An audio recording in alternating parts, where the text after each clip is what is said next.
Hello viewers, welcome back to Daily Retro. Today we've got another episode of Retro Gaming News and Additions for you guys. Quite a lot to go through this month. There's been some really interesting bits of news, so I'll jump straight in and then we'll get into some pickups and then just a general update afterwards. So on the news front, there's only a couple of main things. So the one that jumps out the most is Atari, for their 50th anniversary, have announced a new sort of plug and play console. And that is going to be made by My Arcade. My Arcade are most famous for those little tiny cabinets arcades you see on game shops, basically, that cost like 25 quid. So not a high-end company by any means, but they are releasing what looks to be a HDMI Atari console with 2600 inspired wireless joystick controllers. I believe they're going to be 8-way controllers. And the console is rumoured to be about $99 with around 200 Atari titles on it. Something to look out for. I think it's coming out in June.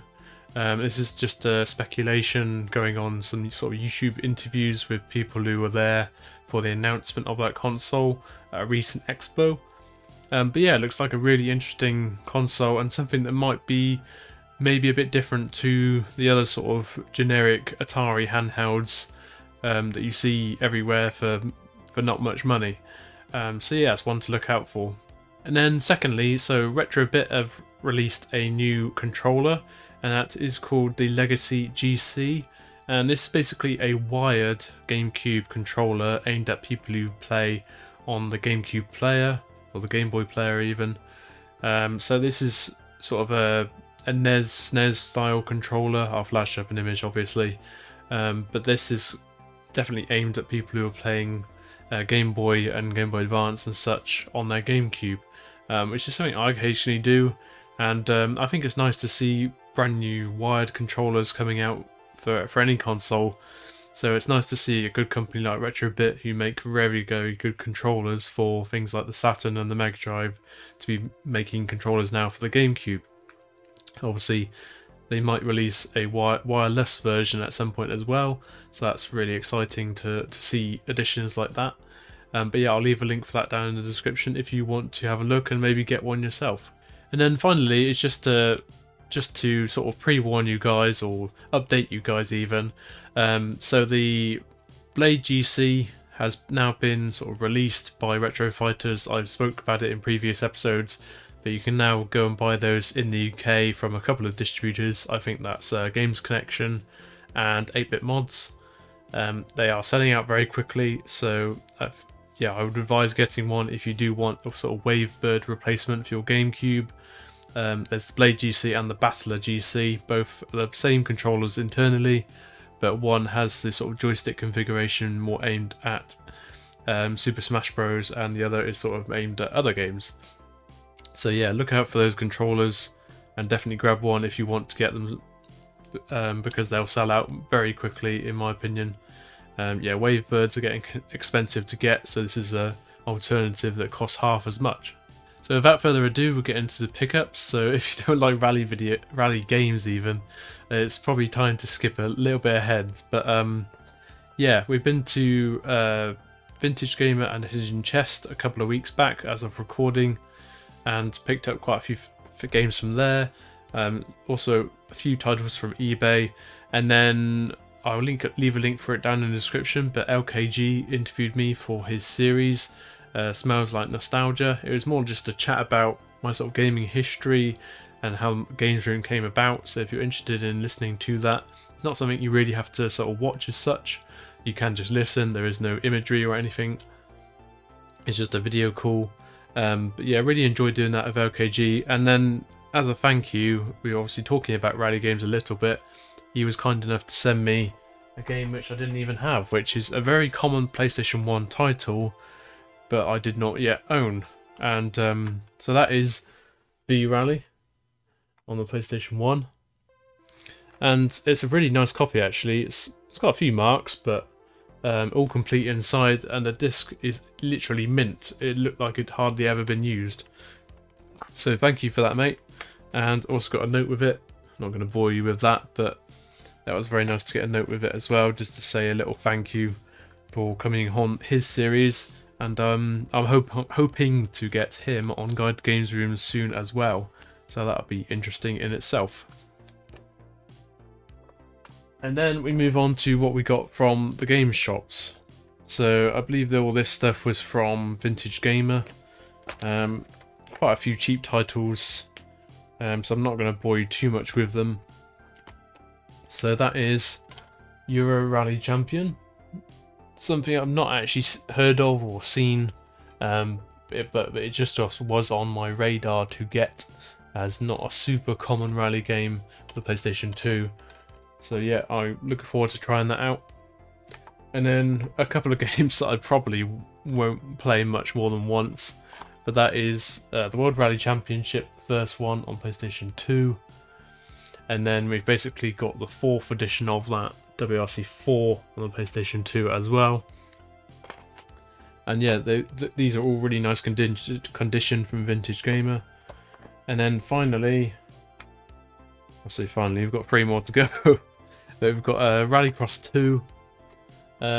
So I paid about £10 for this. This is not the cheapest of sort of rally-ish games for PlayStation 1. But yeah, it does actually go for a 15 to 20 on eBay sometimes. So it's good to get it for a good price. I think they gave me this for a tenner. So Vintage Gamer prices, always very good.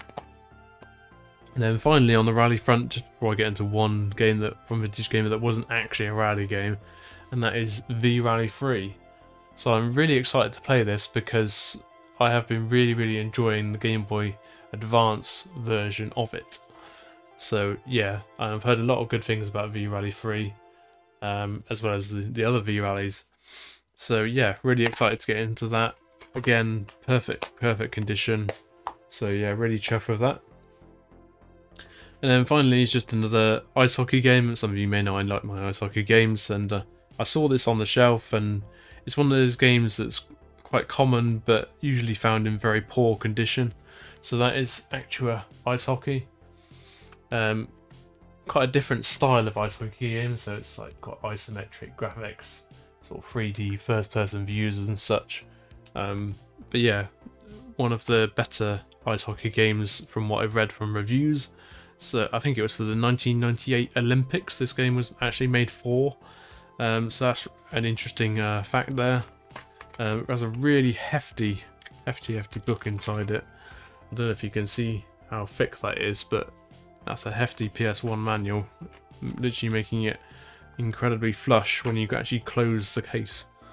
So yeah, that was a really good game to pick up as well.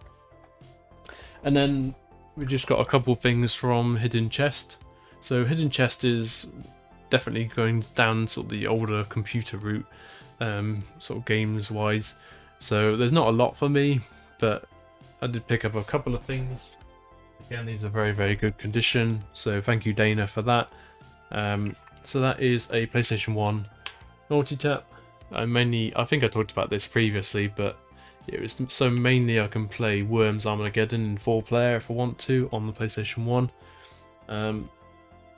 Yeah, I'm actually getting my PlayStation 1 looked at by Claire, the Retro Repair Bear, at the moment, just because the new drive I fitted, it works, but inconsistently for some reason. So on some of the sort of videos in games, it just crashes the game intermittently. Sometimes it works, sometimes it doesn't. I'm not massively competent when it comes to fixing things with moving parts. If it's just basic soldering, then I'm your man, but yeah, anything moving parts I can't do. So that was only a £5, which was a really good price. And then again, something that was on my radar for Rally, and that was Top Gear Rally. Quite a common N64 title, so it wasn't difficult to find, and that was a £5. So I don't think that was too bad. I've heard the second one's actually a lot better, but I look forward to playing that on my N64 when I get it back from Claire, who's doing my RGB mod, I believe, this week, which is awesome. So looking forward to getting that back very soon. And then finally is a few things from eBay, just because yeah, they were hard to find elsewhere. So we got V-Rally on This is the original V-Rally, and that is on the Game Boy Color. This was only £6, I think, so not too bad. And then I mentioned it earlier in the video, but I actually, last month of this series, I forgot to mention it, so it's in this episode. So that is V-Rally 3 on the Game Boy Advance. I've obviously put it in a box protector, as you can see, but honestly, this is the best sort of Game Boy rally game I've ever seen. The graphics are incredible for a Game Boy Advance game, and having a lot of fun of it on it at the moment on my Game Boy, on my Analog Pocket even. So yeah, really enjoying that, and picked up a box copy for, I think it was £13, which I think was very reasonable. And then I say this was from eBay, I actually remember now this was from CEX, just because they were mis-selling the price on it. So this goes for about $15.20 on eBay, but on CEX for some reason it was £6, so it was a no-brainer. And weirdly it came up in Cheltenham as like the only copy, so I obviously reserved it and went and picked it up. So that is a WRC game on Nintendo 3DS. Had a quick run around on it, and actually it is surprisingly good for a handheld rally game. Yeah, really chuffed with that. And yeah, can't wait to sink more time into it. So jump cut, I'm just having one of those days today, so literally just remembered that this came in the post a couple days ago, and this is something that I pre-ordered from America back in September. So yeah, this game has been out digitally for a couple of years, but now it's on physical. So that is Art of Rally. And you can see the beautiful Metro 6R4 on the cover. My favourite rally cars of all time, so that's awesome to have it on a rally game cover.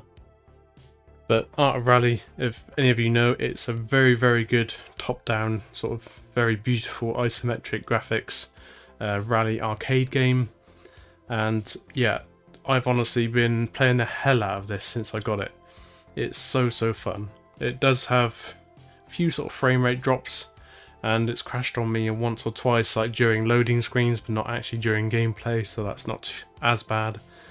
I'm sure updates will fix that in time. But yeah, Art of Rally was by Serenity Forge, or released by Serenity Forge on physical this month, so I'll leave a link for that in the description. It's honestly my favourite game at the moment, just for outside of the sim rig. It's just, I find it incredibly relaxing to play. It's just got one of those feels to it. It keeps you going back, but yeah, it does require a lot of concentration on it to be fast. But obviously I love rally, and yeah, the stages on this game are just beautiful. Yeah, I can't get enough of it. I can't recommend it highly enough. So if you like your arcade racing games at all, even if you don't like rally, you will enjoy this game, just take my word for it. So that is the end of the editions, guys, and I hope you've enjoyed sort of listening to my news and editions rambles. It's been a bit of a weird month, so I've been very busy in real life. Long story short, a massive flower bed in our garden that runs along the fence line was falling apart after just a year of being built. So I had to do some drastic measures and literally jump in this massive thing and dig out 3 tons of dirt in the space of a few weeks. Yeah, so I've been massively busy moving that dirt into some vegetable raised beds. But you don't want to hear about that, so yeah, that's just the reason for being tired and occupied. But I'm really looking forward to February, so we've got Doncaster Video Game Market coming up and the Black Country Games Fair at the end of February as well. So I'm really looking forward to those. It will sort of give me a nice break from all this arduous housework, it seems like. Hopefully that's the last bit of sort of arduous thing I have to do to this house. We've literally moved in 2 years ago, and it only feels like we've just like fully got everything how we like, including the games room obviously. So yeah, it's nice to be at a stage where I can sort of relax now. But yeah, January has been absolutely shattering. But yeah, I hope to give you more content in February, and we've got a really interesting couple of guests actually on Guide to Games Rooms being released either a week or two after this episode comes out, so look out for that. They're actually based in Wiltshire, so that might give you a clue as to who it is. And then finally, just another plug for the competition that I'm running to win a Retro Fighters Defender controller. That's just a short video on my channel, so it's not very hard to find because there's only a couple of shorts on my channel. But I'm giving away one of those controllers to anyone who can guess the closest to how many games, physical games, I have in my games room. So if that sounds like it's appealing to you, you don't have to be subscribed, just go down to that video and comment your number. And whoever wins will be announced on the 25th of February. And if you happen to be going to the Black Country Games Fair the day after that, then obviously I will deliver it in person. But if not, then it will be posted first class. And yeah, that was just a 500 subscriber giveaway. That's just a really nice milestone to hit, in my opinion. Yeah, I didn't think I would get this far. I feel my videos are sort of getting a little bit better as the weeks and months go by.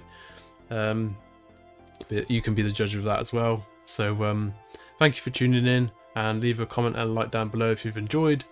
And we'll see you very soon for another episode. Cheers.